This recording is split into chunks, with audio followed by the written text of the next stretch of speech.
উনি তো অবসরপ্রাপ্ত সার্জন ছিলেন সেনা কর্মকর্তা।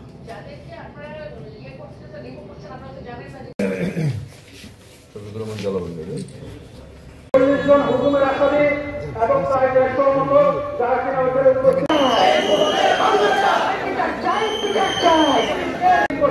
হত্যা করা হচ্ছে একেবারে সুপরিকল্পিতভাবে এই জিনিসটা পুরো নির্ধারণ করা হচ্ছে এবং আগামীকালকে এর মধ্যে আশা করা চলবেন। কেউ কারো সঙ্গে ধাক্কা ধাক্কি বাড়াবাড়ি করবেন না। আমরা এই জায়গা থেকে মিছিল নিয়ে এটাও কর্মচারী প্রতিনিধিদের মধ্যে হবে এবং সকল ভাইকে বুজুর্গ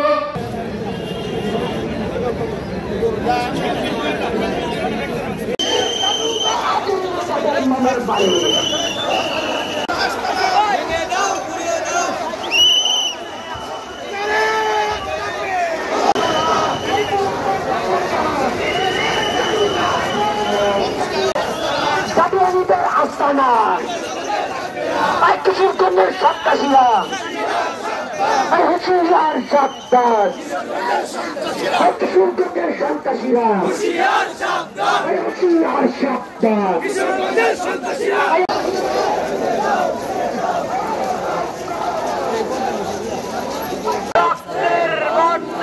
আমার ভাই মরল কেন প্রশাসন জবাব চাই। আমার ভাই কবরে গুলি কেন বাহিরে বাচ্চু ভাইয়ের রক্ত পিতা যেতে দেব না, পিতা যেতে দেব না।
Mana amga?